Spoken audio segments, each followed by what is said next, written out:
This is the Lakin Chronicles Road to Recovery podcast with addiction recovery specialist Dr. Greg Lakin. Real people, real stories, real addiction, and real recovery journeys. The road to recovery starts now.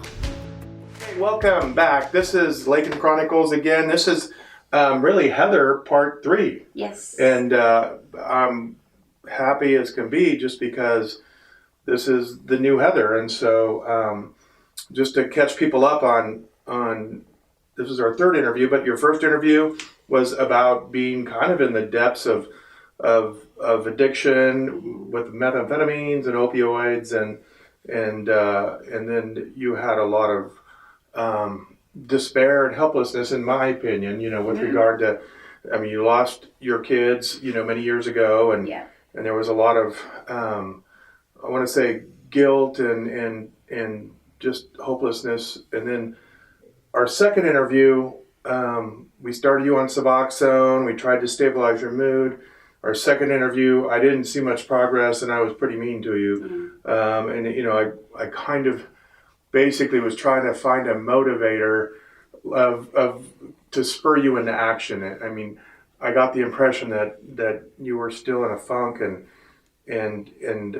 not moving in the direction. I was actually truly fearful that I was going to see you again, because the methamphetamines, and people will notice that in your complexion and your weight, the methamphetamines as well as the addictions, you weren't going in the right direction. I was trying to say, hey, essentially, you may never see your kids again, right, but you can shoot to see your grandkids, but at the rate you were going, wasn't basically, gonna happen at all for either. Yeah, no, and that's the beauty of it is you were pissed at me. Basically, I had you trying to say your own obituary. Yeah. Hoping that would spur you in action. I don't think it necessarily did, because I didn't see you after that for a while. But then again, back on Suboxone, back on another medication to help with mood. Yeah. But yeah, give us an update, Heather, because I'm thrilled to death for you. 60 days clean and sober today, on the 20th. I'm back. I moved back to my hometown.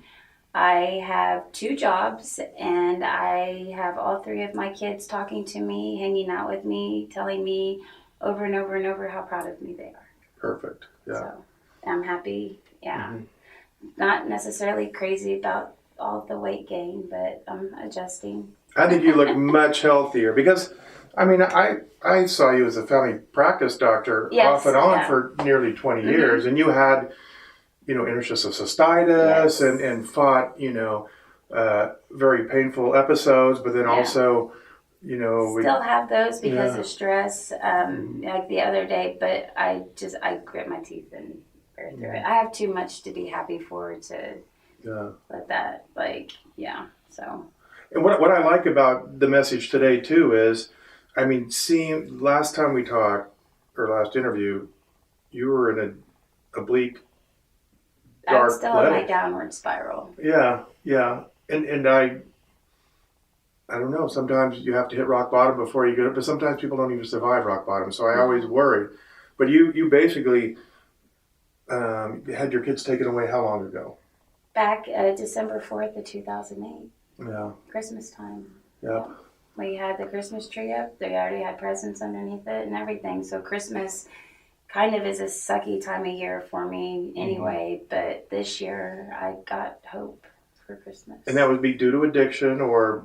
My daughter, started talking to me, let me hug her. And well, to start from the beginning, though, you had your kids taken away for a long time. Yeah, and I did. Had intermittent. That's why I started doing meth. Because Yeah. I didn't have to think, I didn't have to feel, I didn't have to, it was offered to me, and I was just tried it, and I liked it. I smoked on a Thursday, had a needle in my arm by Sunday, and that's all she wrote. And really 15 years of this spiral. Yeah. 15 years. Now you've gotten clean, reconnected with your 3 children who were mad at you. Yeah, they won't talk to me at all. When they know that I'm using, they absolutely will not talk to me at all. And my son has iterated that over and over and over to me again. Yeah. So, yeah. And they're how old now? You have 3? Oh, my goodness. my son will be 24 here in a couple weeks, March. Yeah. My baby will be 18 in May, and then my middle one will be 21 July 4th. Yeah. Yeah, they're grown. And to give hope to mothers that, maybe had their children taken away, whether it was for good cause or not. I mean, your children felt abandoned, basically, and they were mad because they didn't have a mom there during a large portion of their life. They feel like I abandoned them. I don't think they truly understand everything that happened with them getting taken away, just because they get stories from everybody. So, and they were young then. Like, my youngest was 5, 8, and 11. Right. So, and it's been up and down with, not getting along with the grandparents, and lots of family dynamics. Yes. Lots. Yeah. Yep. And then so they felt they grew up without a mom, and then and they were mad at you, and then you'd see him occasionally, and you said, like, one time one of your daughters just saw you and just started screaming at you because and I to be honest with you, that's what I had 5.5 years clean and sober from 2013, I think, to 2018. That blow up with her is what caused me to start using again. So I can't handle my kids being mad at me, and I just got her back in my life because I hadn't seen her for 9 years. But when she turned 18, there was nothing her dad could say, and then I felt like I was losing her again, and I couldn't handle that. So yeah. But now they're back in your life, and you are even the one that was screaming at me. See, yeah, and so of course they're. And this is just normal, but they're a little reluctant, or they're protecting themselves a little bit, where you have to prove that you're clean and sober over time because they can't. But they get to see, my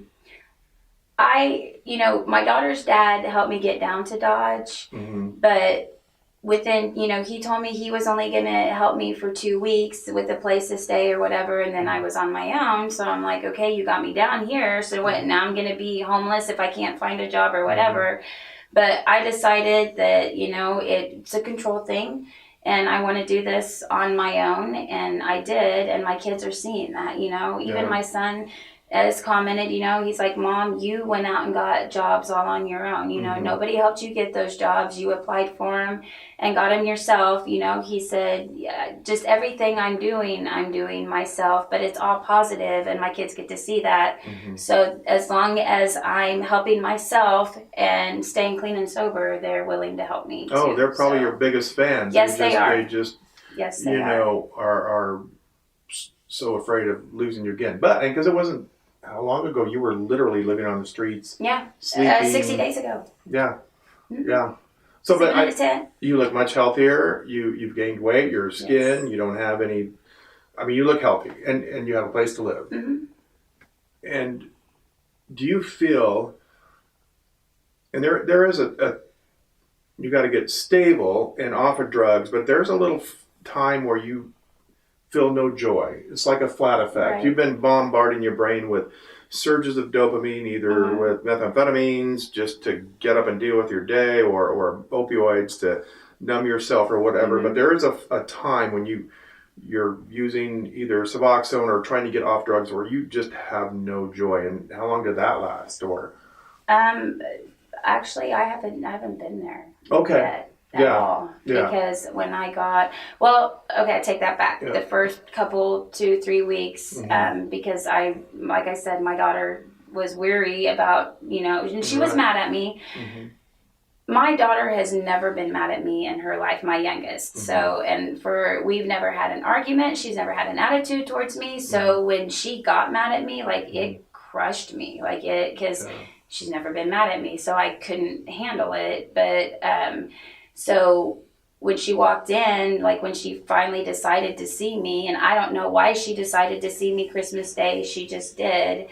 And, she had an attitude, like the first 20 minutes, she wouldn't look at me, barely said anything to me. And I got upset, and, I went to the bathroom because I was crying, and just to kind of cool myself down, and because I've never been mad at her either or blown up on her, but I was just kind of a little bit irritated just because, if my kids have questions, I want them to come ask me. Don't listen to what everybody else says, because people think they know my life, but really they don't. And my kids and I have a relationship. We don't lie to each other. That's one thing where I told my kids a long time ago that I will always tell them the truth. If they ever want to know anything, all they ever have to do is ask, and I will tell them the good, the bad, the ugly. I don't sugarcoat things either. They know all about my addiction, and so I went to the bathroom and, calmed myself, and when I came out, I asked her if I could give her a hug, because, I was told she didn't want me hugging her, touching her, or anything, and, she said yes, and I hugged her, and I held on to her for a little bit, because I didn't want to let go, but then after that, it's just, Yeah. So. Well, Christmas is a great time for forgiveness, really. Yeah. And that's what it was on her part. That's the best present anybody could have ever given me my whole life, was my kids talking to me again and hope. And you had to forgive yourself as well. Yes. I mean, really, there's still... I still struggle with the guilt part a little bit, but I'm trying to not stay in the past and, take this and just move forward. That's huge. That's huge. I think, talking to you before, I think you felt so, your past haunted you, basically, and so much guilt and would ruminate on it, and now this is a story with a happy ending of going forward. I can't change my past, but I can change my future. Wonderful. Yeah. So right now, 2 jobs, place to stay. Yes, my kids all in my life. Yeah. 2 of them live back at home. The other one, she's not necessarily always good at texting, but I still text her to keep up with, let her know everything that's going on with me, and that way she doesn't have to ask her brother and her sister. And she will text me out of the blue, but I told her here in a couple months I would like to go and see her, and she actually said that she'll come down and get me and take me back. So perfect. Wonderful. That will be great. Wow. I want my kids. I grew up in foster care, and I have a lot of siblings, but we don't know each other. You know what I'm saying? Yeah. I do have a sister who lives in El Dorado that I talk to, and I've been keeping her up to date on things too, because we're trying to establish our relationship back, because she doesn't really have family either. So my kids got put in foster care, they got separated, and they've had to grow up without each other. And I don't want that for my kids. I don't want my kids to be my age and still be strangers to each other. So, I told Aiden, I said, I'm putting our family back together again. And I want my kids, to be in each other's life. So, she told me when I get my very first paycheck that she'll take me out to eat. But I told her when I get my first paycheck, I'll take her and her brother out to eat. Perfect. So, yeah. Well, good. No, this is wonderful. It took a lot of courage, I'm sure, to go to them and re-engage and get clean first, but to meet with her and then break the ice. And I was really nervous, honestly. I didn't know, because I didn't know how it was going to go. I didn't know, but it just, I don't know. Every day just gets better, and I don't know. God just does things for me now that I can't explain it. Everything just falls kind of into place. When I think, I stress out over something, I don't have to. It's really weird, and I can't explain it, but just, I don't have to worry about things, because as long as I have faith, I don't know. I'm happy, and things are really good for me. So. And I see a big change just in how your brain works. I mean, when you're in crisis mode all the time and you're taking drugs, and all you can worry about is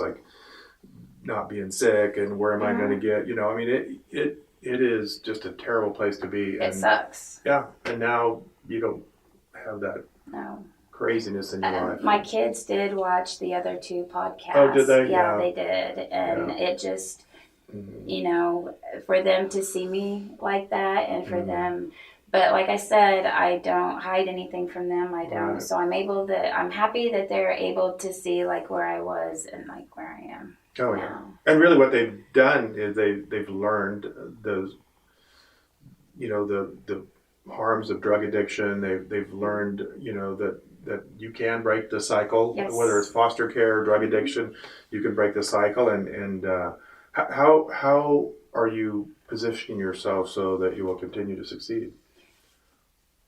I mean, you've reestablished.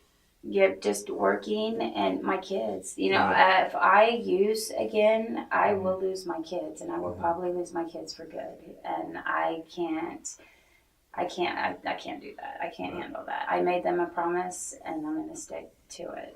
With having them back in my life, this is my chance. And, now we're not separated by the system, the government, people, or anything else, even Aiden being 17, she's getting ready to turn 18, but she still comes and sees me and talks to me and, helps me. She will text me every day asking if she can give me a ride home, from work. So I don't want to lose that. Right. Perfect. I enjoy it. Well, thank you, Heather, for coming and sharing a happy ending and giving people hope no matter what's going on in their lives. Right. You're very courageous. I took the long way detour to get there, but I got there. So, and I hope, I'm going to meetings in Dodge. We've been going to meetings. I haven't been able to go here lately just because of my work schedule, but my work schedule is getting ready to flip around. So, I'm doing the things that. Yeah. You seem like the Heather of old. 20 years ago, I remember you just were working all the time. And so good. No, once I get my license back and get a place, I'm going to kind of cut back on, probably go back to one job, but for the time being, So. Well, good. Well, thank you, Heather. I appreciate it. Thank you. Thanks. Dr. Lakin is a board-certified family medicine doctor with an emphasis in addiction medicine and over 25 years of experience. For addiction recovery services in the Wichita area, please visit www.centerforchangeks.com or visit samhsa.gov for a national directory of resources and recovery centers in your area. You can also find these links in the podcast description. Thank you for listening to the Lakin Chronicles Road to Recovery podcast. And remember, you've got this.